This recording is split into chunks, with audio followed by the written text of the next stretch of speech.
안녕하세요. 인생열차 TV입니다. 오늘 사연은 70대 목수가 들려주는 특별한 이야기, 망치 하나로 다시 세운 인생입니다. 끝까지 함께 해주세요. 저는 70이 된 목수입니다. 평생을 나무와 함께 살아왔죠. 손에 박힌 가시만큼이나 많은 추억들이 제 마음속에 새겨져 있습니다. 50년을 함께 산 아내 순이가 제 곁을 떠났습니다.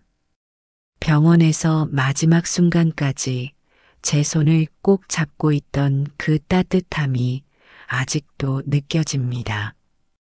의사는 폐암 말기라고 했지만 저는 끝까지 믿고 싶지 않았어요.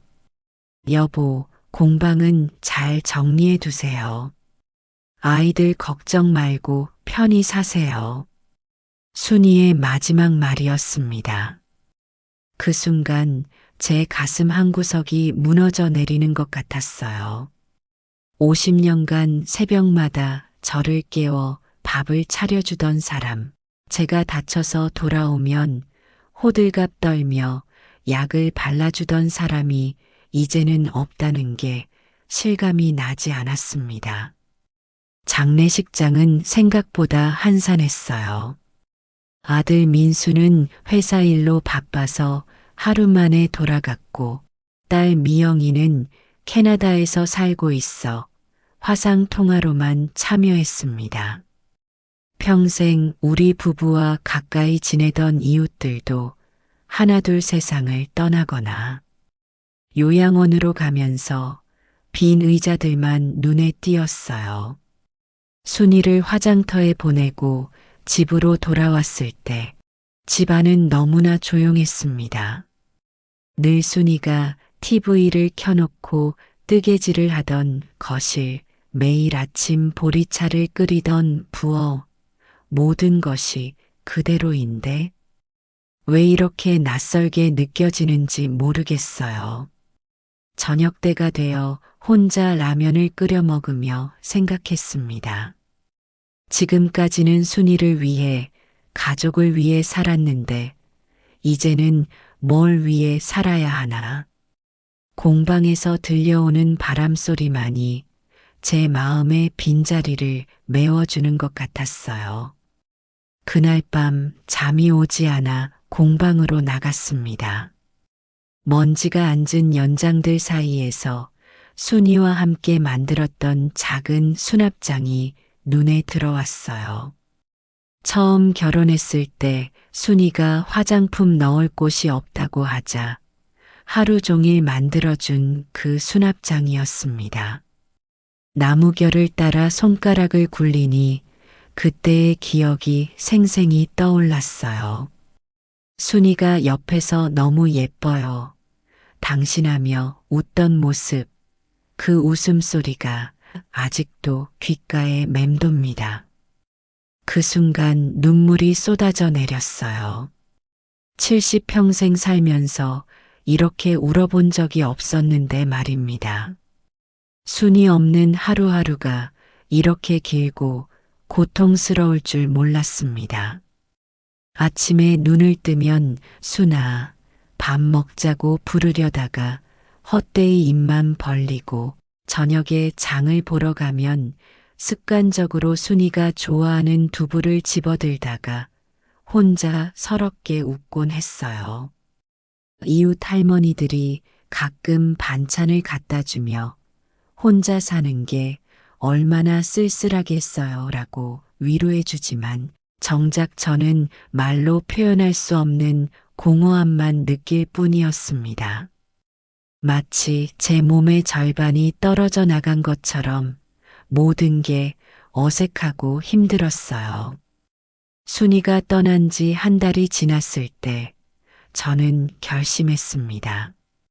남은 인생을 어떻게 살아야 할지는 모르겠지만 순이를 위해서라도 포기하면 안 되겠다고요.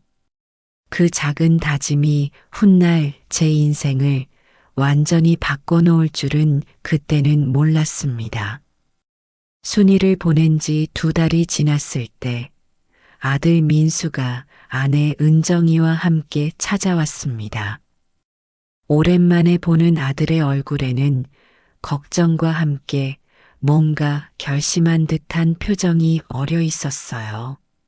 민수는 거실에 앉자마자 조심스럽게 말을 꺼냈습니다. 혼자 사시기 힘들지 않으시냐며 자신들이 찾아본 좋은 요양원이 있다고 했어요. 은정이는 옆에서 고개를 끄덕이며 시설도 좋고 또래분들도 많아서 외롭지 않으실 거라고 거들었습니다. 저는 순간 귀를 의심했습니다. 요양원이라니. 제가 아직 정정하고 스스로 모든 걸 할 수 있는데 벌써 요양원 이야기를 하다니요. 민수는 솔직히 말하면 이 공방도 이제 정리하는 게 좋을 것 같다고 했습니다. 요즘 누가 손으로 가구를 만드냐며 다 공장에서 나온다고 덧붙였어요. 그 말에 제 가슴이 덜컥 내려앉았습니다. 이 공방은 제가 젊은 시절부터 40년 넘게 일해온 곳이에요. 여기서 얼마나 많은 가구를 만들었는지, 얼마나 많은 사람들의 집을 완성해 주었는지 모릅니다. 민수는 현실을 보라며 지금은 2024년이라고 했습니다. 사람들은 다 인터넷으로 가구를 주문하고 이케아나 한샘 같은 브랜드만 찾는다고 했어요. 은정이도 자신들이 집을 꾸밀 때 온라인 쇼핑몰에서 주문했다며 저렴하고 배송도 빠르다고 했습니다. 요즘 젊은 사람들은 아무도 목수를 찾지 않는다는 말도 덧붙였어요. 그 말들이 제 가슴에 비수처럼 박혔습니다. 제가 평생 해온 일이 이제는 구시대의 유물이 되었다는 말처럼 들렸어요. 저는 목이 메어 한동안 말을 할 수가 없었습니다. 민수는 계속해서 요양원의 장점을 나열했습니다. 식사도 잘 나오고 의료진도 상주해서 건강관리도 해주고 무엇보다 또래분들과 어울릴 수 있어서 외롭지 않을 거라고 했어요. 하지만 제게는 하나도 솔깃하게 들리지 않았습니다. 저는 이 집에서, 이 공방에서 살고 싶었습니다. 순이와 함께 만들어 온 추억들이 곳곳에 배어 있는 이곳에서 말이에요. 은정이는 공방 부지가 제법 값이 나갈 것 같다고 했습니다. 요즘 이 동네 땅값이 많이 올랐으니 그 돈으로 요양원 입소비와 생활비를 충당하라는 뜻이었어요. 그 말에 저는 화가 치밀어 올랐습니다. 제 평생의 터전을 단순히 돈으로만 계산하다니요. 이곳은 제게 돈으로 따질 수 없는 소중한 공간인데 말입니다. 제가 여기서 살겠다고 공방도 계속 운영하겠다고 단호하게 말하자 민수의 표정이 굳어졌어요. 고집 부리지 말라며 혼자 사시면서 무슨 일이라도 생기면 어떻게 하려고 하냐고 했습니다. 자신들이 바로 달려갈 수도 없는 거리라며 미리미리 준비해 두는 게 좋다고 했어요. 민수와 은정이는 1시간 넘게 저를 설득했습니다. 하지만 저는 끝까지 고개를 저었어요. 그러자 민수가 한숨을 크게 쉬며 일어났습니다. 아버지가 그렇게 나오시면 어쩔 수 없다며 나중에 후회하더라도 자신들 탓하지 말라고 했어요. 그렇게 말하고는 은정이와 함께 나가버렸습니다. 저는 멍하니 빈 거실에 앉아 있었어요. 제 아들이 저를 이렇게 대할 줄은 몰랐습니다. 그날 저녁 캐나다에 사는 딸 미영이에게서 전화가 왔어요. 오빠한테 들었다며 요양원 가는 것을 고려해 보라고 했습니다. 자신이 한국에 있었다면 모르겠지만 이렇게 멀리 있으니 걱정이 된다고 했어요. 딸마저 아들 편을 드니 제 마음은 더욱 쓸쓸해졌습니다. 아이들이 저를 걱정해서 하는 말이라는 건 알지만 제 마음을 이해해주지 못하는 것 같아 서운했어요. 그 이후로 민수는 한 달에 한 번 정도만 안부 전화를 걸어왔고 미영이는 더욱 연락이 뜸해졌습니다. 가족들과 점점 멀어져 가는 느낌이 들어 마음이 무거웠어요. 이전에는 순이가 중간에서 완충 역할을 해주었는데 이제는 그런 사람도 없어져 버렸습니다. 가족들과 멀어진 후 저는 더욱 공방에 매달렸습니다. 하지만 현실은 냉혹했어요. 예전처럼 손님이 찾아오는 일은 거의 없었습니다. 한때 이 공방은 동네에서 제법 유명한 곳이었어요. 새로 이사 온 사람들이 가구를 주문하러 왔고 기존 가구를 수리해 달라는 요청도 끊이지 않았습니다. 아침부터 저녁까지 망치 소리와 대패 소리가 끊이지 않았죠. 하지만 지금은 다릅니다. 마지막으로 큰 주문을 받은 게 언제였는지 기억도 나지 않아요. 한 달에 한두 번 정도 의자 다리를 고쳐달라거나 서랍이 잘 안 열린다며 찾아오는 할머니들이 전부였습니다. 어느 날은 젊은 부부가 찾아와서 혼수용 장롱을 주문하고 싶다고 했어요. 저는 기뻐하며 여러 가지 디자인을 제안했습니다. 하지만 가격을 말하자 그들의 표정이 순간 굳어졌어요. 그들은 이 가격이면 브랜드 가구를 몇 개씩 살 수 있다고 말했습니다. 제가 손으로 만든 원목 가구는 평생 쓸 수 있고 브랜드 가구는 몇 년 지나면 망가진다고 설명했지만 소용없었어요. 그들은 그래도 너무 비싸다며 요즘 누가 이런 비싼 가구를 사느냐고 반문했습니다. 그들은 결국 주문하지 않고 돌아갔습니다. 저는 그제야 깨달았어요. 제가 만드는 가구의 진정한 가치를 알아주는 사람이 이제는 거의 없다는 걸 말이에요. 공방 안은 점점 먼지만 쌓여갔습니다. 한때 반들반들 빛났던 작업대도 이제는 잿빛으로 변해가고 있어요. 벽에 걸린 연장들도 녹이 슬기 시작했습니다.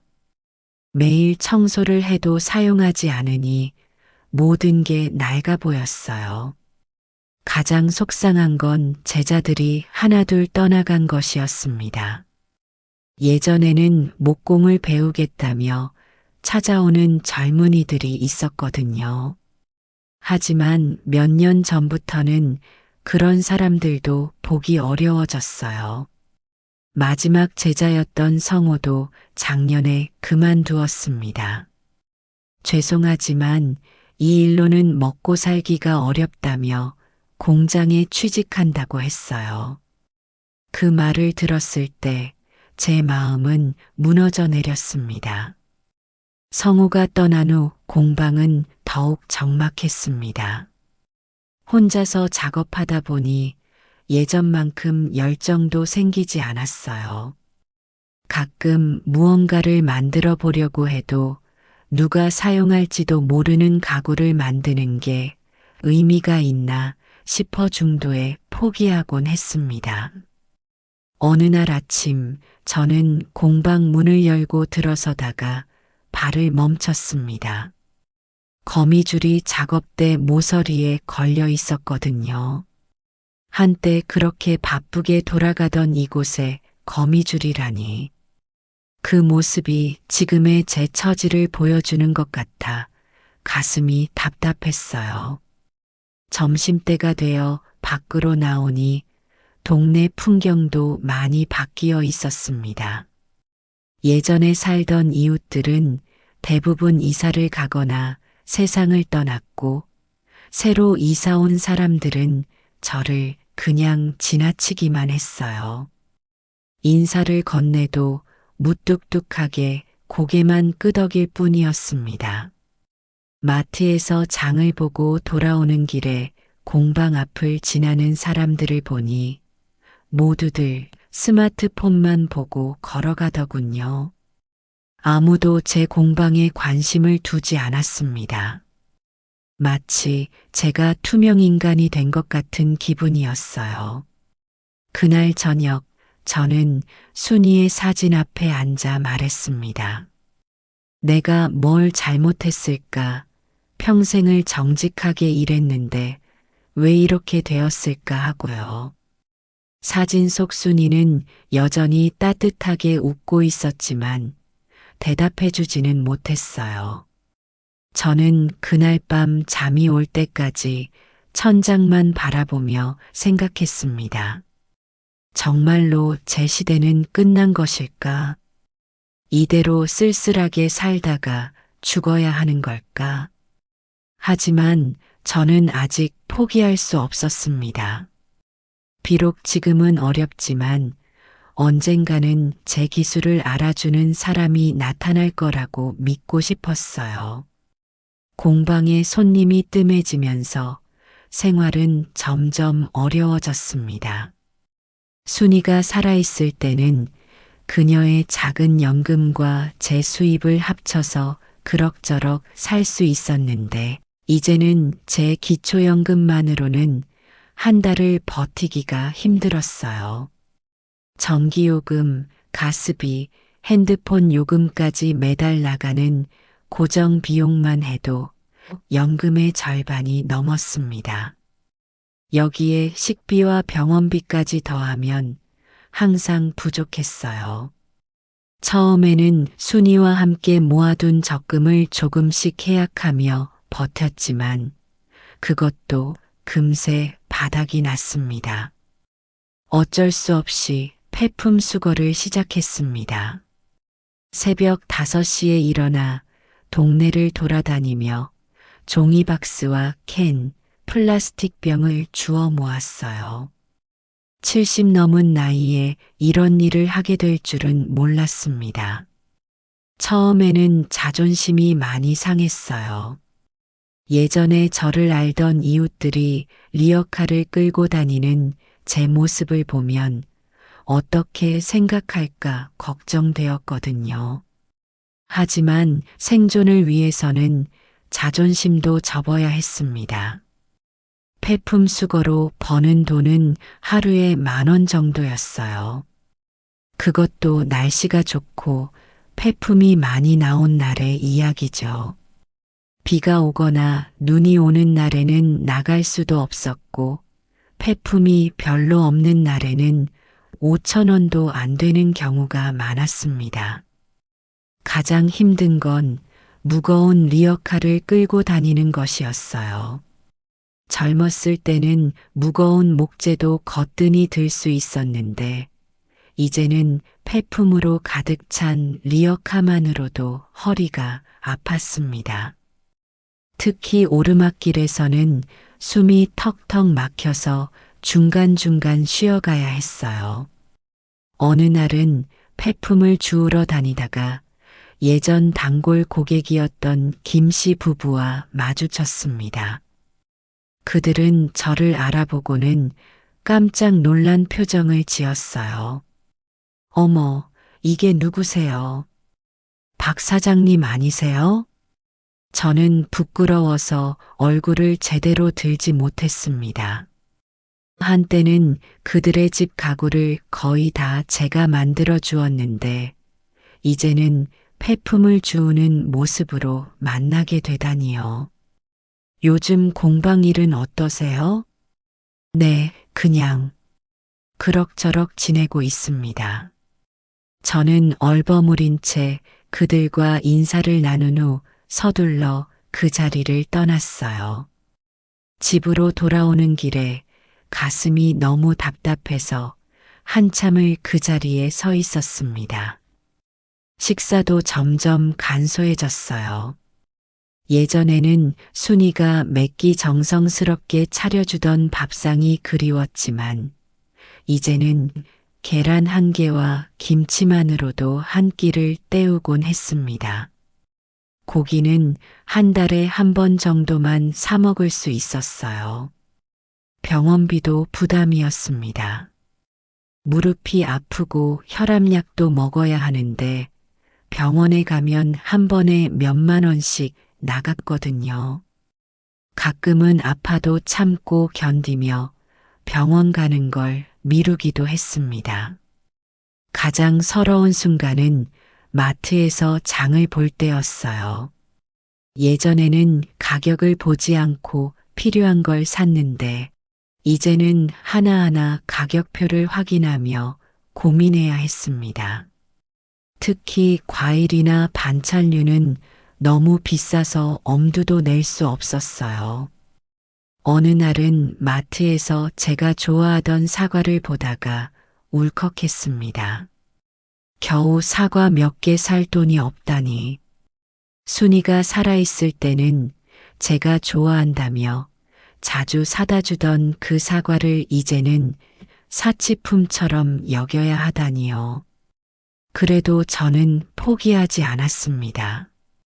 폐품 수거로 번 돈은 한 푼도 허투루 쓰지 않고 알뜰하게 모았어요. 그리고 가끔 작은 수리일이라도 들어오면 정성껏 해드리며 조금이라도 더 벌려고 노력했습니다. 밤에 홀로 앉아 하루 수입을 계산해 보면 늘 부족했지만 그래도 오늘 하루를 살아낼 수 있었다는 게 감사했어요.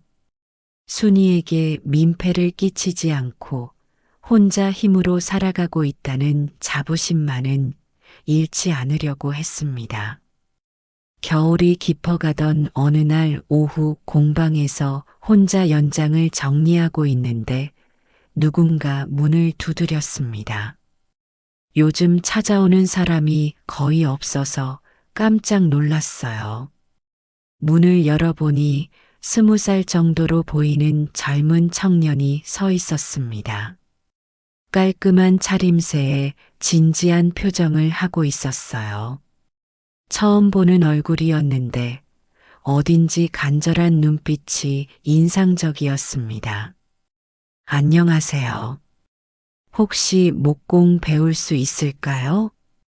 청년의 첫마디에 저는 귀를 의심했습니다. 요즘 시대에 목공을 배우고 싶다는 젊은이가 있다니요. 처음에는 장난으로 하는 말인 줄 알았어요. 제가 요즘 젊은 분들이 목공을 왜 배우려고 하는지 물어보니 그 청년은 가구에 관심이 많다고 했습니다. 특히 손으로 만든 가구의 매력에 빠져 있다고 했어요. 청년은 지훈이라고 자기소개를 했어요. 대학에서 디자인을 전공했는데 졸업 후 진로를 고민하다가 전통 목공예에 관심을 갖게 되었다고 했습니다. 인터넷으로 이것저것 찾아보다가 이 공방을 알게 되었다며 동네에서 오래된 목공소라고 하더라고 했어요. 저는 신기했습니다. 요즘 젊은 사람들은 모든 걸 인터넷으로 찾는다는 이야기는 들었지만 제 공방까지 그런 식으로 알려졌다니요. 하지만 목공은 쉬운 일이 아니라고 요즘 젊은 분들은 힘든 걸 잘 못 견딘다고 말했습니다. 그러자 지훈이는 괜찮다며 정말로 배우고 싶다고 했어요. 지훈이의 눈에는 진정성이 느껴졌습니다. 하지만 저는 선뜻 받아주기가 망설여졌어요. 마지막 제자 성우도 결국 떠났는데 이 청년은 얼마나 버틸 수 있을까 하는 의구심이 들었거든요. 저는 일단 한번 구경부터 해보라며 지훈이를 공방 안으로 안내했습니다. 먼지가 쌓인 연장들과 반쯤 완성된 가구들을 보여주면서 현실적인 이야기를 해주었어요. 보다시피 요즘은 손님이 거의 없고 목공을 배워봤자 취업이 쉽지 않을 거라고 말했습니다. 하지만 지훈이는 오히려 더 관심을 보였습니다. 연장들을 하나하나 자세히 보더니 이런 연장들로 정말 아름다운 가구를 만들 수 있다며 감탄했어요. 지훈이가 지금까지 만든 작품들을 볼 수 있냐고 물어서 저는 공방 한쪽에 쌓아둔 예전 작품들의 사진을 보여주었습니다. 젊었을 때 만든 장롱, 책상, 의자들의 사진을 보자 지훈이의 눈이 반짝였어요. 정말 대단하다며 이런 세밀한 조각과 완벽한 짜임새는 기계로는 절대 만들 수 없는 거라고 했습니다. 오랜만에 제 작품을 진심으로 칭찬해주는 사람을 만나니 기분이 좋았습니다. 하지만 동시에 서운한 마음도 들었어요. 제 아들조차 인정해주지 않는 일을 이 낯선 청년이 알아봐 주다니요. 저는 배우는 것과 실제로 이 일로 살아가는 건 다른 문제라고 목공으로 먹고 살기는 정말 어렵다고 말했습니다. 하지만 지훈이는 그래도 한번 시도해 보고 싶다고 했어요. 설사 돈을 많이 못 벌더라도 자신이 정말 좋아하는 일을 하면서 살고 싶다고 했습니다.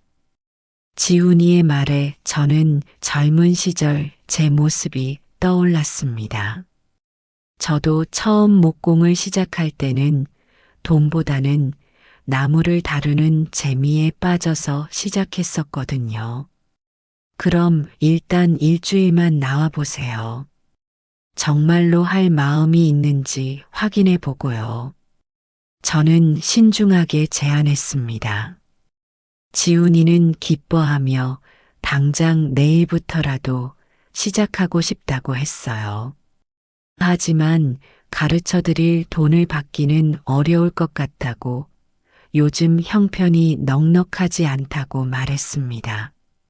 지훈이는 괜찮다며 그냥 배울 수 있는 것만으로도 감사하다고 했어요.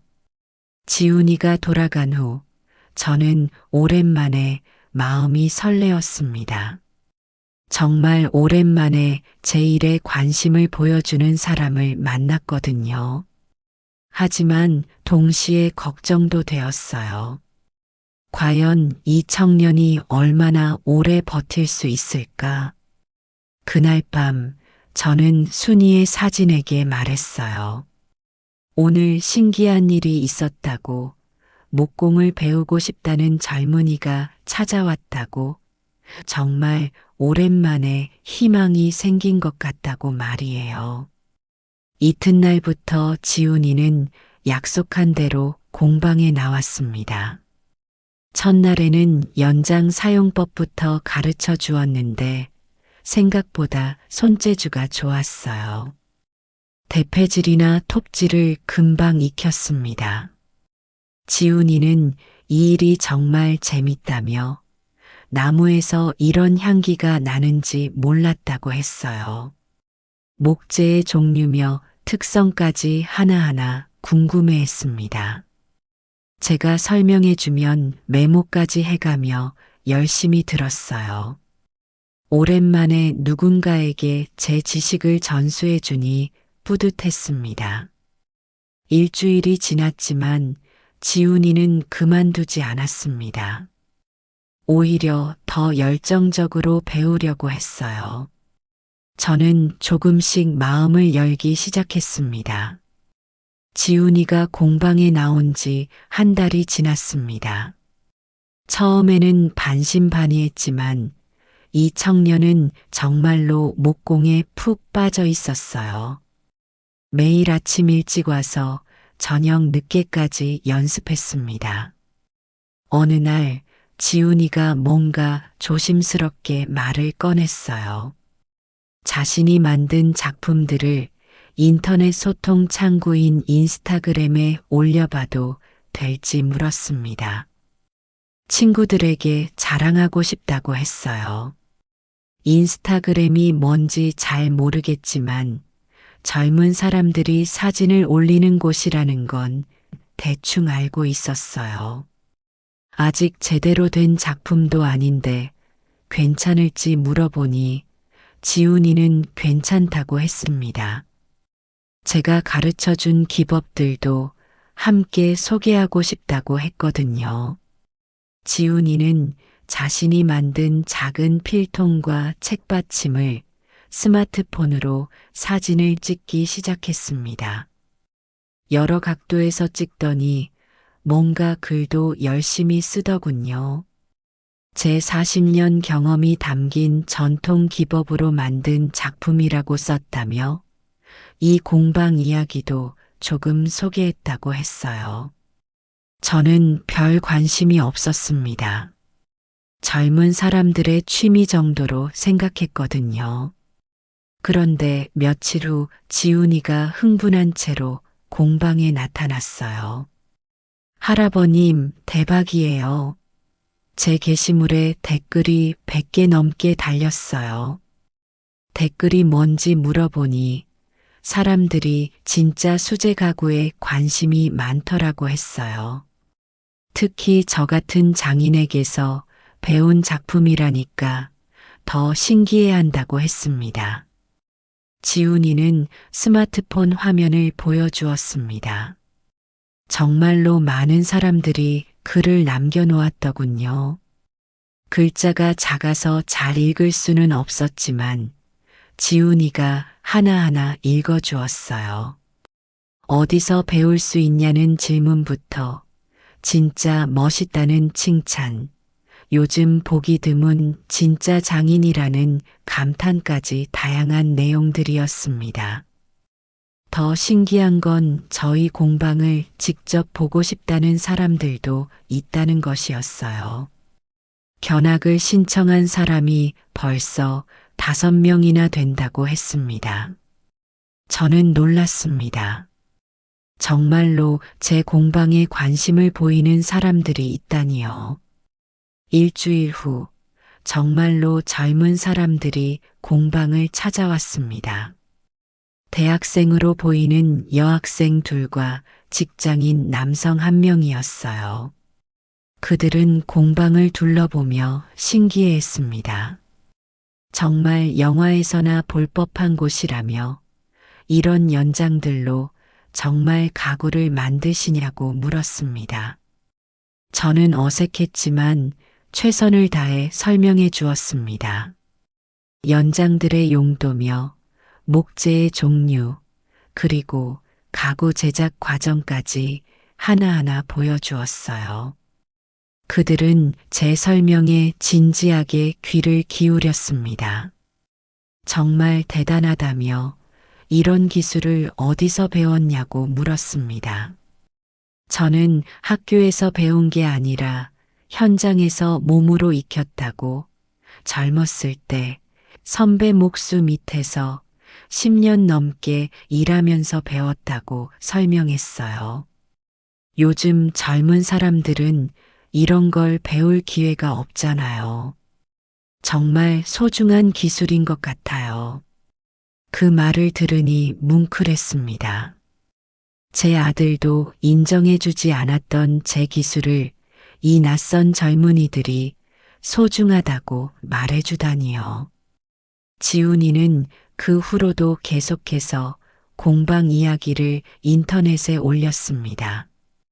제가 작업하는 모습을 동영상으로 찍어서 올리기도 하고 완성된 작품들을 자세히 소개하기도 했어요. 이제 팔로워가 1000명이 넘었다며 사람들이 저를 진짜 장인이라고 부른다고 했습니다. 저는 아직도 그 모든 게 신기했습니다. 스마트폰 하나로 이렇게 많은 사람들과 소통할 수 있다니요. 한 달 후에는 더욱 놀라운 일이 일어났습니다. 서울에서 온 한 가족이 직접 가구를 주문하러 온 거예요. 인터넷으로 저희 공방을 보고 왔다고 했습니다. 아이방 책상을 주문하고 싶어요. 요즘 나오는 조립식 가구 말고 진짜 원목으로 만든 걸로요. 오랜만에 받는 큰 주문이었습니다. 저는 설레는 마음으로 도면을 그려가며 상담을 해드렸어요. 그들은 제 설명을 들으며 감탄했습니다. 역시 직접 만드시는 분은 다르다며 아이에게 정말 좋은 책상을 만들어 달라고 부탁했습니다. 그날 밤 저는 오랜만에 기분 좋게 잠자리에 들 수 있었습니다. 지훈이라는 청년을 만나면서 제 인생에 새로운 바람이 불기 시작한 것 같았어요. 지훈이가 인터넷에 올린 공방 이야기는 예상보다 훨씬 큰 반향을 불러일으켰습니다. 매일 같이 견학 신청이 들어왔고 가구 주문 문의도 점점 늘어났어요. 어느 날은 한옥 카페를 운영하는 젊은 사업가가 찾아왔습니다. 자신의 카페에 어울리는 전통 스타일 테이블과 의자를 주문하고 싶다고 했어요. 인터넷으로 제 작품을 보니 정말 자신이 찾던 스타일이더라고 했습니다. 그는 20세트가 넘는 대량 주문을 했습니다. 혼자서는 감당하기 어려운 양이었죠. 지훈이가 적극적으로 도와주겠다고 나섰지만 아직 초보라 큰 도움이 되지는 못했어요. 그때 뜻밖의 연락이 왔습니다. 예전 제자였던 성우에게서였어요. 인터넷에서 공방이 다시 바빠졌다는 소식을 봤다며 자신도 다시 돌아가면 안 될지 물었습니다. 성우는 공장에서 일했지만 여전히 목공에 대한 애정을 버리지 못했다고 했습니다. 저는 기꺼이 그를 다시 받아들였어요. 성우가 돌아와줘서 정말 고맙다고, 혼자서는 이 많은 주문을 감당하기 어려웠다고 말했습니다. 성우는 죄송하다며 그때 너무 성급하게 그만뒀나 보다고 했어요. 공장 일을 해보니 역시 손으로 직접 만드는 게 훨씬 의미 있는 것 같다고 했습니다. 성우가 돌아오니 일손이 훨씬 나아졌습니다. 지훈이와 성우가 제 보조를 하면서 대량 주문도 차근차근 진행할 수 있었어요. 하지만 정작 어려운 건 따로 있었습니다. 오랫동안 큰 작업을 하지 않다 보니 제 몸이 예전 같지 않았거든요. 하루 종일 서서 작업하면 허리가 아팠고 정밀한 조각 작업을 하면 눈이 쉽게 피로해졌습니다. 지훈이와 성우가 무리하지 말라며 자신들이 할 수 있는 일은 자신들이 하겠다고 배려해 주었지만 저는 완벽한 작품을 만들고 싶었습니다. 제 이름으로 나가는 가구인데 대충 만들 수는 없었거든요. 어느 날 테이블 상판에 전통 문양을 조각하는 작업을 하고 있었습니다. 10년 만에 하는 본격적인 조각 작업이라 처음에는 손이 떨렸어요. 하지만 점점 감각이 돌아오면서 옛날 실력이 되살아났습니다. 지훈이가 정말 대단하다며 이런 섬세한 조각을 어떻게 하시냐고 감탄했습니다. 저는 오랜만에 자신감이 생겼어요. 비록 몸은 예전 같지 않지만 수십 년간 쌓인 기술만은 여전했습니다. 이건 하루아침에 되는 게 아니야. 몇만 번을 반복해야 손에 익는 거지. 조각칼을 다루는 제 손놀림은 예전과 다름없이 정확했습니다. 나무결을 읽고 힘의 강약을 조절하고 정교한 곡선을 만들어내는 모든 과정이 몸에 배어 있었어요. 성우도 놀라워했습니다. 자신은 언제쯤 이런 조각을 할 수 있을지 물었어요. 성우는 기본기가 탄탄하니까 금방 늘 거라고, 지훈이도 마찬가지라고 말해 주었습니다. 저는 두 제자에게 더욱 정성껏 기술을 가르쳐 주었습니다. 그동안 혼자만 알고 있던 비법들도 아낌없이 전수해 주었어요. 한 달 후, 카페 사장이 완성된 가구를 보러 왔습니다. 그는 작품들을 보자마자 감탄사를 연발했어요. 이게 정말 손으로 만든 가구냐며 완전 예술품 같다고 했습니다. 특히 조각 장식이 정말 아름답다며 요즘 어디서도 볼 수 없는 정교함이라고 칭찬했어요. 그의 칭찬에 제 마음은 뿌듯함으로 가득 찼습니다. 오랜만에 제 기술을 제대로 인정받는 기분이었어요. 다음에도 꼭 부탁하겠다며 이런 퀄리티의 가구를 만드는 분이 계시다니 정말 행운이라고 했습니다. 그날 밤 저는 순이의 사진 앞에서 말했습니다. 제 기술이 아직 쓸모가 있나 보다고 사람들이 인정해 주니까 정말 기분이 좋다고요. 잊고 있던 장인의 자부심이 다시 살아나는 것을 느꼈습니다. 이제 공방에는 다시 망치 소리와 대패 소리가 끊이지 않았어요. 공방이 다시 활기를 찾아가던 어느 날 예상치 못한 손님이 찾아왔습니다. 50대로 보이는 중년 남성이었는데 정장을 단정하게 차려입고 있었어요. 그가 박기남 선생님이 맞는지 물었습니다.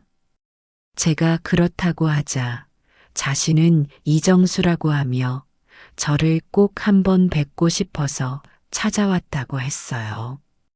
이정수라는 이름이 어디서 들어본 것 같았지만 정확히 기억나지 않았습니다. 그는 공방을 둘러보더니 감회에 젖은 표정을 지었어요. 여기가 그때 그 공방이라며 정말 오랜만이라고 했습니다. 제가 그때가 언제냐고 물어보자 그는 제가 기억 못하실 수도 있지만 자신이 어릴 때 이 동네에 살았다고 했어요. 그때 자신의 집 가구를 제가 만들어 주셨다고 했습니다. 저는 기억을 더듬어 보았습니다. 이정수, 그러고 보니 30년 전쯤 이 동네에 살던 가난한 집 아이의 이름이었어요. 혹시 그때 연탄 가게 하던 집 아들인가? 맞습니다. 기억해 주시는군요. 이정수의 얼굴이 환해졌습니다.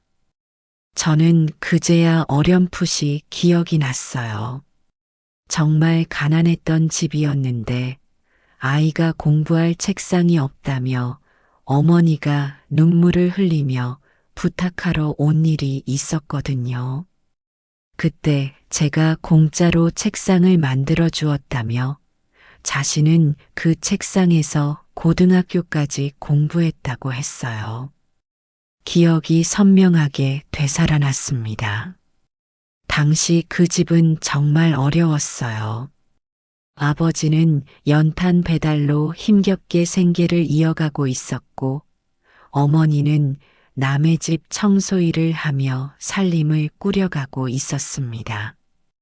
어머니가 오셔서 아이가 바닥에 엎드려서 공부하니까 너무 안쓰럽다고 하셨던 기억이 났어요. 그런데 책상 살 돈이 없어서 고민이라고 하셨죠. 제가 그 집에 공짜로 책상을 만들어준 건 별 생각 없이 한 일이었어요. 가난한 집 아이가 제대로 된 공부 환경을 갖지 못한다는 게 안타까웠을 뿐이죠. 이정수는 제 덕분에 공부에 집중할 수 있었다고 했어요. 그 책상에서 밤늦게까지 공부해서 대학에도 갈 수 있었다고 했습니다. 그런데 그의 다음 말에 저는 더욱 놀랐어요. 지금 자신이 IT 회사 대표로 일하고 있다고, 직원이 100명이 넘는 회사라고 했습니다. 저는 믿기지 않았습니다. 그때 그 가난한 집 아이가 이제는 회사 대표가 되었다니요. 모든 게 제가 만들어준 그 책상에서 시작되었다고 했어요. 만약 그 책상이 없었다면 제대로 공부할 수 없었을 거고 지금의 자신도 없었을 거라고 했습니다. 이정수는 가방에서 두꺼운 봉투를 꺼냈습니다. 제게 은혜를 갚고 싶어서 가져왔다며 그때 받지 못한 책상값에 이자까지 쳐서 준비했다고 했어요. 아니라고, 그럴 필요 없다고, 그건 제가 마음으로 해드린 일이니까 받을 수 없다고 말했습니다. 하지만 이정수는 자신이 성공할 수 있었던 건 저 덕분이라며 꼭 받아달라고 간곡하게 부탁했습니다.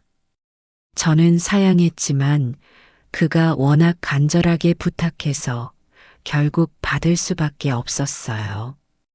그리고 자신의 회사 사무실 가구를 모두 저에게 주문하고 싶다고 했습니다. 직원들이 앉을 책상과 의자, 회의용 테이블까지 모두요. 이것은 정말 큰 주문이었습니다. 100명이 넘는 직원들의 사무용 가구라니. 저는 얼떨떨했어요. 하지만 사무용 가구는 제가 주로 만들던 종류가 아니어서 걱정된다고 말했습니다. 이정수는 괜찮다며 제가 만드시는 거라면 뭐든지 좋다고, 오히려 다른 회사들과 차별화될 수 있을 것 같다고 했어요. 이정수는 진심으로 부탁했습니다. 그는 어릴 때 받은 은혜를 잊지 않고 있었던 거예요. 인터넷에서 제 공방 이야기를 우연히 보게 됐다고 했어요. 그때 정말 반가웠다며, 그래서 꼭 한번 찾아뵙고 싶었다고 했습니다. 그날 저녁 저는 지훈이와 성우에게 이 놀라운 일을 말해 주었습니다. 정말 드라마 같은 이야기라며 제 선행이 이렇게 큰 복으로 돌아오다니 감동적이라고 했어요. 역시 좋은 일을 하면 언젠가는 보상이 따르는 것 같다고 했습니다. 저는 그날 밤 잠이 오지 않았습니다. 30년 전 가난한 아이를 위해 무심코 한 선행이 이렇게 돌아올 줄은 꿈에도 생각지 못했거든요. 정말 인생이란 알 수 없는 것 같았어요. 이정수의 대량 주문 소식이 퍼지면서 공방은 완전히 달라졌습니다. 지훈이가 인터넷에 올린 글을 통해 더 많은 사람들이 저희를 알게 되었고 주문도 점점 늘어났어요. 그러던 어느 날 뜻밖의 연락이 왔습니다. 시립박물관에서 전화를 한 거예요. 전화를 받으니 시립박물관 학예사 김민정이라고 자기소개를 했습니다. 제 작품을 인터넷에서 보고 연락드렸다며 4달에 사라져가는 전통기술 특별전을 준비하고 있는데 제 작품을 전시하고 싶다고 했어요. 박물관 전시회라니. 저는 귀를 의심했습니다. 제 작품이 박물관에 전시될 만큼 가치가 있다는 말인가요? 정말 제 작품을 전시하고 싶은지 다시 한번 확인해 보니 특히 전통 기법으로 만든 가구들이 정말 인상적이었다고 했어요. 요즘 보기 드문 정통 목공의 작품이더라고 했습니다. 김학예사는 다음 주에 직접 공방을 방문해서 작품을 보고 싶다고 했습니다. 저는 얼떨떨했지만 흔쾌히 승낙했어요. 일주일 후 김민정 학예사가 동료 한 명과 함께 공방을 찾아왔습니다. 그들은 제 작품들을 하나하나 자세히 살펴보더니 감탄사를 연발했어요. 정말 대단하다며 이런 정교한 짜임새는 요즘 보기 어렵다고 했습니다. 특히 조각 장식이 놀랍다며 기계로는 절대 만들 수 없는 섬세함이라고 했어요. 그들은 제가 젊었을 때 만든 장롱과 최근에 완성한 테이블들을 보며 진심으로 감동하는 것 같았습니다. 이 작품들을 전시회에서 소개해도 될지 물었습니다. 많은 사람들이 전통 목공예의 아름다움을 알 수 있을 거라고 했어요. 정말 괜찮을지, 제 작품이 그럴 만한 가치가 있을지 의심스러웠지만, 물론 괜찮다며 이런 기술은 정말 소중한 문화유산이라고 했습니다. 김학예사는 전시회 계획을 자세히 설명해 주었습니다. 한 달간 진행되는 전시회에서 제 작품 5점을 전시하고 저의 작업 과정을 담은 영상도 상영한다고 했어요. 그리고 가능하다면 전시회 기간 중에 시연회도 해달라고 부탁했습니다. 관람객들 앞에서 직접 작업하시는 모습을 보여주시면 더욱 의미 있을 것 같다고 했어요. 시연회라니. 제가 그런 걸 할 수 있을까 걱정되었지만 지훈이와 성우가 격려해 주었어요. 정말 좋은 기회라며 제 기술을 더 많은 사람들에게 알릴 수 있다고 했습니다. 이런 기회가 또 언제 올까 싶다고도 했어요. 한 달 후 전시회가 시작되었습니다. 박물관에 제 작품들이 전시되어 있는 모습을 보니 정말 신기했어요. 작품마다 설명판이 붙어 있고 제 사진과 양력도 소개되어 있었습니다. 전통 목공의 장인 박기남 선생의 작품이라고 쓰인 팻말을 보니 가슴이 뜨거워졌어요. 제가 장인이라니. 평생 그냥 목수라고만 생각했는데 말이에요.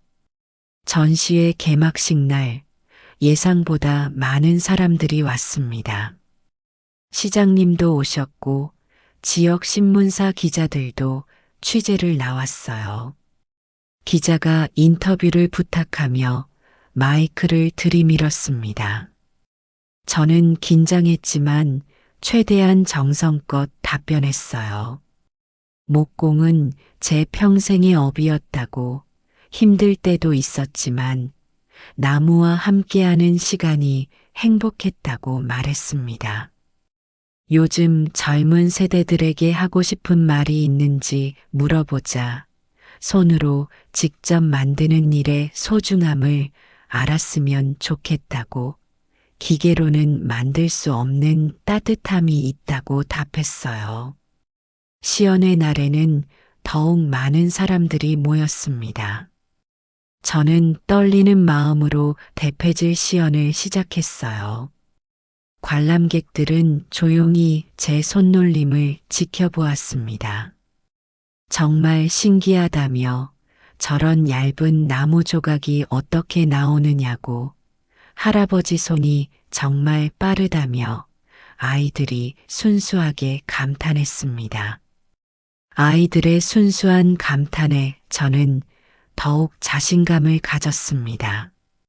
평생 해온 일이니까 떨 것도 없다는 생각이 들었어요.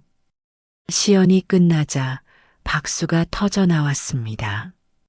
관람객들이 저를 둘러싸고 질문을 쏟아냈어요. 이 기술을 배우려면 얼마나 걸리는지, 어디서 배울 수 있는지, 정말 멋있다며 이런 분이 계시다니 자랑스럽다고 했습니다. 그들의 진심 어린 칭찬에 제 마음은 뿌듯함으로 가득 찼습니다. 이런 날이 올 줄은 정말 몰랐어요. 전시회가 끝난 후 김학예사가 찾아와서 놀라운 소식을 전해 주었습니다. 이번 전시회가 대성공이었다고, 관람객이 예상의 2배나 왔고 반응도 정말 좋았다고 했어요. 그리고 더 좋은 소식이 있다며 문화재청에서 저를 무형문화재 전수자로 추천하고 싶다고 했다고 전해 주었습니다. 무형문화재 전수자라니. 저는 꿈인지 생시인지 구분이 안 되었어요. 정말이냐고 제가 그런 자격이 있을까 했지만 물론이라며 저 같은 분이야말로 진정한 장인이라고 했습니다. 그날 밤 집으로 돌아와서 저는 순이의 사진을 바라보았습니다. 우리 인생에 이런 일이 일어날 줄 누가 알았겠느냐며 정말 신기한 일이라고 혼잣말을 했어요. 한때 버려졌다고 생각했던 제 기술이 이렇게 빛을 보게 될 줄은 정말 몰랐습니다. 작은 기적 같은 일이었어요. 전시회 이후 공방에는 더욱 많은 사람들이 찾아왔습니다. 특히 젊은 세대들이 목공을 배우고 싶다며 몰려왔어요. 하지만 저 혼자서는 모든 사람을 가르칠 수 없었습니다. 지훈이가 정식으로 목공 교실을 열어보는 게 어떨지 제안했습니다. 성우도 동의했어요. 좋은 생각이라며 제 기술을 더 많은 사람들에게 전수할 수 있을 거라고 했습니다. 하지만 저는 걱정이 많았습니다. 제가 과연 선생 노릇을 제대로 할 수 있을까? 요즘 젊은 사람들 생각은 잘 모르겠다고 했어요. 지훈이는 괜찮다며 자신들이 도와드리겠다고 했습니다. 요즘 젊은 사람들이 어떤 걸 원하는지 자신들이 더 잘 안다고 했어요. 지훈이는 구체적인 계획을 세워왔습니다. 주말반과 평일반으로 나눠서 운영하고 초급과 중급 과정으로 구분하자는 것이었어요. 그리고 제가 전통 기법을 가르치고 자신들은 현대적인 디자인과 마케팅 부분을 담당하면 어떨지 제안했습니다. 마케팅이 뭔지 물어보니 요즘은 만드는 것도 중요하지만 어떻게 알리고 파는지도 중요하다고 했어요. 인터넷 SNS 활용법이나 온라인 판매 같은 것들이라고 설명했습니다. 성우도 아이디어를 냈습니다. 자신은 공구 사용법이나 안전 교육을 맡을 수 있다고 했어요. 초보자들에게는 정말 중요한 부분이라고 했습니다. 그렇게 해서 전통과 현대가 만나는 목공교실이 시작되었습니다. 첫 수업에는 15명이 신청했어요. 대학생부터 직장인, 심지어 정년 퇴직한 분까지 다양한 연령대였습니다. 첫 수업 때 제가 30년간 목공을 해온 박기남이라고 소개하자 수강생들이 박수를 쳤습니다. 저는 떨렸지만 최선을 다해 기본기부터 차근차근 가르쳐 주었어요. 목공에서 가장 중요한 건 나무를 이해하는 거라고, 나무결을 잘 보고 나무의 성질을 파악해야 한다고 설명했습니다. 수강생들은 진지하게 제 설명을 들었습니다. 특히 젊은 여성 수강생 하나가 정말 열심히 메모를 하더군요. 이 나무와 저 나무는 어떤 차이가 있는지 물어보자 좋은 질문이라고 답했어요. 소나무는 부드럽지만 송진 때문에 조심해야 하고 참나무는 단단해서 가구 만들기에 좋다고 설명해 주었습니다. 지훈이는 젊은 수강생들과 잘 어울렸습니다. 수업이 끝나면 SNS에 올릴 사진도 찍어주고 현대적인 디자인에 대해서도 조언해 주었어요. 요즘 젊은 사람들은 심플한 디자인을 좋아한다며 너무 화려한 것보다는 깔끔한 게 인기라고 설명해 주었습니다. 성우는 안전교육을 담당했습니다. 톱을 사용할 때는 항상 정해진 방법으로 잡아야 한다며 손가락 다치면 큰일 난다고 주의를 줬어요. 3달 후 첫 번째 수강생들의 작품 발표회를 열었습니다. 모두들 나름대로 멋진 작품을 만들어 왔어요.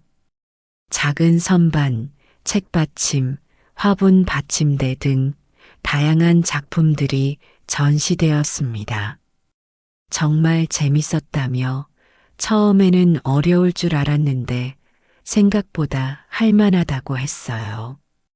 계속 배우고 싶다며 다음 단계는 언제 시작하는지 물어보는 수강생도 있었습니다.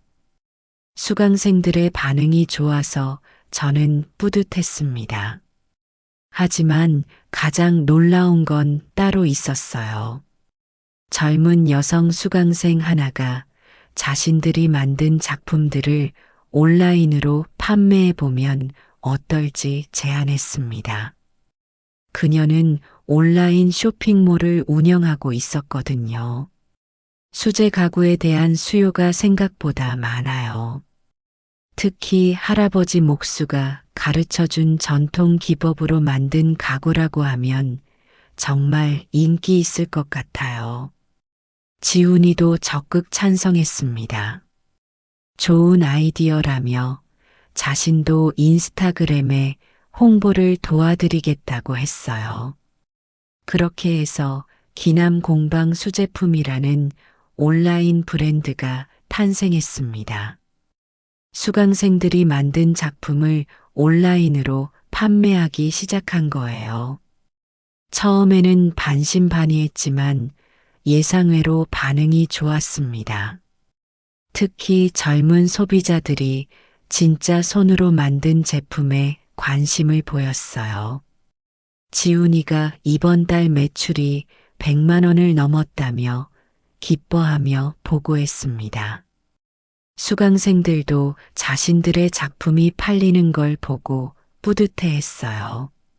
정말 신기하다며 자신이 만든 선반이 팔렸다고 기뻐하는 수강생도 있었고 용돈벌이도 되고 취미생활도 되니까 일석이조라고 하는 분도 있었어요. 이렇게 해서 공방은 단순한 작업장이 아니라 교육과 생산, 판매까지 아우르는 복합 공간으로 변신했습니다. 전통 기법과 현대적 감각이 만나 새로운 가능성을 열어가고 있었어요. 공방이 성공적으로 운영되면서 지역 신문에도 소개되고 방송국에서도 취재를 나왔습니다. 그런데 어느 날 예상치 못한 전화가 왔어요. 아들 민수에게서 온 전화였습니다. 오랜만에 듣는 아들의 목소리였는데 평소와 달리 조심스러운 말투였어요. 민수는 그동안 연락을 잘 안 드려서 죄송하다고 했습니다. 한참을 머뭇거리더니 말을 이었습니다. 자신이 뉴스에서 봤다고 아버지가 박물관에서 전시회도 하시고 목공교실도 운영하신다고 하더라고 했어요. 정말 놀랐다며 아버지가 이렇게 대단한 분이신 줄 몰랐다고 했습니다. 민수의 목소리에는 부끄러움이 섞여 있었습니다.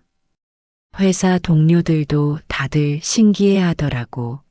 자신의 아버지가 무형문화재 전수자 후보라니까 정말 부러워한다고 했어요. 그동안 제 일을 하찮게 여겼던 아들이 이제야 인정해 주는 것 같았어요. 기분이 복잡했습니다. 이번 주말에 가족들과 함께 공방에 놀러 가도 될지 물었습니다. 아이들도 할아버지 일하시는 모습을 보고 싶어 한다고 했어요. 그래, 언제든지 와라. 주말에 민수가 아내 은정이와 두 아이를 데리고 공방에 왔습니다. 초등학생인 손자 준호와 손녀 예린이는 공방을 신기하게 둘러보았어요. 준호가 여기서 정말 가구를 만드시냐고 물었습니다. 그렇다며 할아버지가 이 망치로 가구를 만든다고 답했어요. 와, 대박이라며 친구들한테 자랑해야겠다고 했습니다. 예린이도 연장들의 관심을 보였습니다. 자신도 뭔가 만들어 볼 수 있냐고 물었어요. 물론이라며 할아버지가 작은 연필꽂이를 만들어 줄까 하고 답했습니다. 저는 손자들을 위해 간단한 연필꽂이를 만들어 주었습니다. 아이들은 제 손놀림을 신기하게 지켜보았어요. 민수는 공방을 둘러보며 감탄했습니다. 정말 대단하다며 이렇게 많은 사람들이 배우러 오다니 놀랍다고 했어요. 그동안 아버지 일을 제대로 이해하지 못했다며 정말 죄송하다고 했습니다. 은정이도 미안해했어요. 자신들이 너무 성급했나 보다며 요양원 이야기했을 때 기분 많이 상하셨을 거라고 했습니다. 저는 아들 부부를 이해하려고 했습니다. 그들도 저를 위해서 한 말이었으니까요. 하지만 이제 보니까 아버지는 전혀 외롭지 않으시다며 이렇게 많은 제자들과 수강생들이 있으시지 않냐고 했습니다. 민수는 지훈이와 성우를 만나더니 고마움을 표했어요. 자신의 아버지를 잘 모시고 있어서 고맙다고 했습니다. 아니라며 자신들이 선생님께 배우는 게 더 많다고 지훈이와 성우가 답했어요. 그날 저녁 민수 가족과 함께 오랜만에 식사를 했습니다. 손자들은 계속해서 공방 이야기를 하며 신기해했어요. 준호가 자신도 나중에 목수가 될 거라고 했습니다. 그 말에 모두가 웃었습니다. 예린이도 할아버지처럼 멋진 가구를 만들고 싶다며 관심을 보였어요. 손자들이 제 일에 관심을 가져주니 정말 기뻤습니다.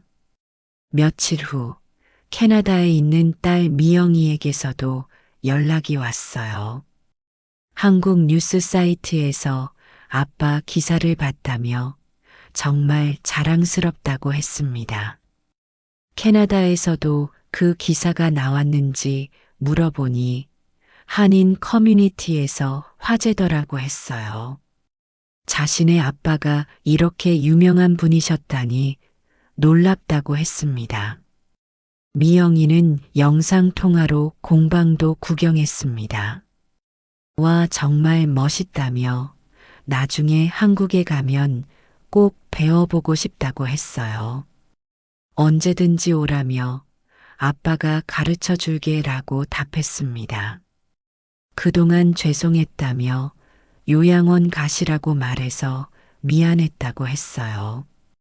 괜찮다고 너희들도 아빠를 걱정해서 한 말이니까 이해한다고 답했습니다. 이렇게 해서 소원했던 가족 관계가 다시 회복되었습니다.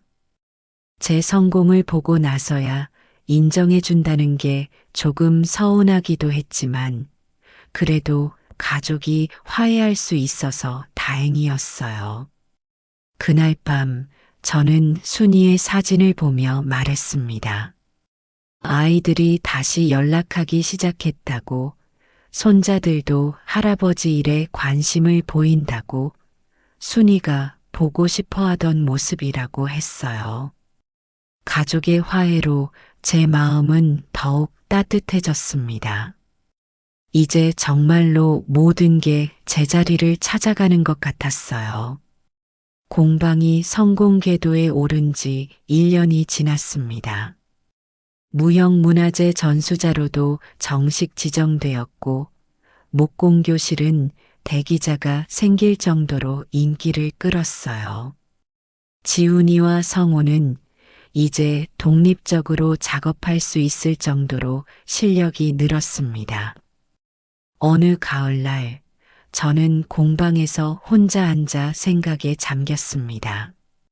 1년 전만 해도 폐품을 주우며 하루하루를 버텨가던 제가 이렇게 변할 줄은 꿈에도 몰랐어요. 지훈이가 다가와서 뭘 그렇게 생각하시냐고 물었습니다. 그냥 신기해서 말이라며 작년 이맘때만 해도 이 공방이 이렇게 될 줄 몰랐다고 답했어요. 정말 많이 달라졌다며 처음 왔을 때는 먼지만 쌓여 있었다고 지훈이가 말했습니다. 성호도 합류했어요. 자신들이 처음 만났을 때를 기억하냐며 제가 혼자 연장 정리를 하고 계셨다고 했습니다. 그때가 떠올랐습니다. 정말 외롭고 쓸쓸했던 시절이었어요. 아내를 잃고 가족들과도 멀어지고 생활고에 시달리며 미래에 대한 희망도 없던 시절 말이에요. 그때는 정말 힘들었다며 이 나이에 뭘 더 할 수 있을까 싶었다고 말했습니다. 하지만 제가 포기하지 않으셨기 때문에 자신들도 만날 수 있었고 지금의 모든 게 가능했던 거라고 지훈이가 답했어요. 지훈이의 말이 맞았습니다. 만약 그때 제가 포기했다면 지금의 기적 같은 일들은 일어나지 않았을 거예요. 그날 오후 새로운 수강생들을 위한 오리엔테이션이 있었습니다. 이번에는 20명이나 되는 사람들이 신청했어요. 여전히 다양한 연령대의 사람들이었습니다. 저는 73세의 목수 박기남이라고 소개했습니다. 제 소개에 수강생들이 박수를 쳤습니다. 저는 평생을 나무와 함께 살아왔다고 어려운 시절도 많았지만 결국 포기하지 않고 여기까지 왔다고 말했어요. 목공이라는 건 단순히 기술만 배우는 게 아니라고 인내심과 끈기, 그리고 자신을 믿는 마음을 기르는 거라고 설명했습니다. 수강생 중 한 명이 혹시 중간에 포기하고 싶었던 적은 없었는지 질문했습니다. 물론 있었어요. 특히 작년에는 정말 힘들었거든요. 하지만 그때 깨달은 게 있어요. 저는 잠시 멈춘 후 계속 말했습니다. 무너진 집도 다시 세울 수 있듯이 무너진 인생도 다시 세울 수 있다는 거요. 중요한 건 포기하지 않는 거예요. 저처럼 나이가 많아도 새로운 시작이 가능하다고 여러분은 더욱 그렇겠다고 말했습니다. 목공을 통해서 여러분도 자신만의 새로운 인생을 만들어 가시기 바란다고 덧붙였어요. 수강생들이 진지하게 제 말을 들었습니다. 수업이 끝난 후 저는 공방을 둘러보았습니다. 한때 거미줄이 쳐지고 먼지만 쌓여있던 이곳이 이제는 활기로 넘쳐났어요. 젊은 제자들이 열심히 작업하고 수강생들의 웃음소리가 끊이지 않았습니다. 저녁 때가 되어 하루 일을 정리하며 집으로 돌아가는 길에 저는 순이가 묻혀있는 공원묘지에 들렀습니다. 내가 해냈다고 순이 없이도 잘 살고 있다고 말했어요. 물론 내가 그립긴 하지만 이제는 혼자서도 괜찮다고 많은 사람들이 날 필요로 하고 있다고 했습니다. 바람에 나뭇잎이 흔들렸습니다. 순이가 대답하는 것 같았어요. 그리고 우리 아이들도 이제 날 이해해 준다고, 손자들도 할아버지를 자랑스러워한다고, 무엇보다 내 기술이 다음 세대로 이어져 가고 있다고, 지훈이와 성우 같은 좋은 제자들이 있으니까 걱정 없다고 말했습니다. 집에 돌아와서 저는 일기를 썼습니다. 순이가 세상을 떠난 후부터 시작한 습관이었어요. 오늘도 감사한 하루였다고 적었습니다. 새로운 수강생들을 만났고 그들에게 희망의 메시지를 전할 수 있었다고 썼어요. 망치 하나로 시작한 제 인생이 이렇게 많은 사람들에게 영향을 줄 수 있다니 정말 신기하다고 적었습니다. 앞으로도 건강이 허락하는 한 계속해서 제 기술을 전수하고 사람들에게 희망을 주는 사람이 되고 싶다고 썼어요. 나이는 숫자일 뿐이고 꿈과 열정이 있다면 언제든지 새로운 시작이 가능하다는 걸 보여주고 싶다고 덧붙였습니다. 창밖으로 보이는 공방에는 여전히 불이 켜져 있었습니다. 지훈이와 성우가 내일 수업 준비를 하고 있는 거겠죠. 저는 미소를 지으며 창을 바라보았습니다. 망치 하나로 시작한 제 인생이 이제는 많은 사람들의 인생에 작은 변화를 만들어내고 있었어요. 벽에 걸린 순이의 사진을 바라보며 마지막으로 말했습니다.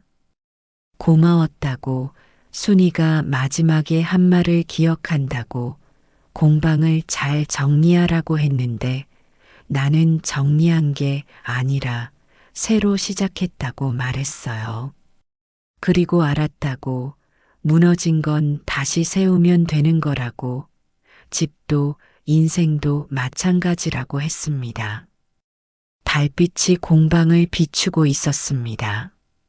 내일 아침이면 또 새로운 하루가 시작될 거예요. 새로운 사람들을 만나고, 새로운 작품을 만들고, 새로운 희망을 심어주는 하루가 말이에요. 73세의 나이에도 저는 아직 배우고 있습니다. 젊은 제자들에게서 새로운 기술을 배우고, 수강생들에게서 열정을 배우고, 손자들에게서 순수함을 배우고 있어요. 인생은 정말 신기한 것 같습니다. 언제 어떤 기회가 올지, 어떤 사람을 만날지 아무도 모르죠. 중요한 건 그 순간이 왔을 때 준비되어 있는 것, 그리고 끝까지 포기하지 않는 것입니다. 저의 이야기는 여기서 끝이지만 사실은 새로운 시작이기도 해요. 지훈이와 성우가 계속해서 전통을 이어갈 것이고 수강생들이 각자의 인생에서 새로운 도전을 할 것이며 제 손자들도 언젠가는 자신만의 길을 찾아갈 테니까요. 그렇습니다. 망치 하나로 다시 세운 제 인생처럼 여러분도 무엇인가 하나만 있다면 새로운 인생을 시작할 수 있어요. 그것이 망치일 수도 있고 펜일 수도 있고 혹은 따뜻한 마음일 수도 있죠. 나이가 많다고, 실패했다고, 혼자라고 포기하지 마세요. 저처럼 70이 넘어서도 새로운 꿈을 꿀 수 있고, 새로운 사람들을 만날 수 있고, 새로운 성공을 이룰 수 있어요. 무너진 것은 다시 세우면 됩니다. 망가진 것은 다시 고치면 됩니다. 잃은 것은 다시 찾으면 됩니다. 중요한 건 포기하지 않는 것, 그리고 자신을 믿는 것입니다. 저의 망치가 단순한 연장이 아니라 희망의 상징이 되었듯이 여러분이 가진 것도 분명히 특별한 의미를 가질 수 있을 거예요. 그것을 찾아서 끝까지 놓지 마세요. 그렇게 하면 언젠가는 저처럼 망치 하나로 다시 세운 인생이라는 이야기를 할 수 있을 거예요. 아니, 여러분만의 더욱 특별한 이야기를 만들 수 있을 겁니다. 마지막으로 이 이야기를 들어주신 모든 분들께 감사드립니다. 여러분도 각자의 인생에서 새로운 시작을 할 용기를 가지시길 바랍니다. 나이는 숫자일 뿐이고 꿈은 언제든지 이룰 수 있으니까요. 오늘도 인생 열차 TV와 함께 달려주셔서 감사합니다. 저는 다음 역에서 다시 인사드리겠습니다.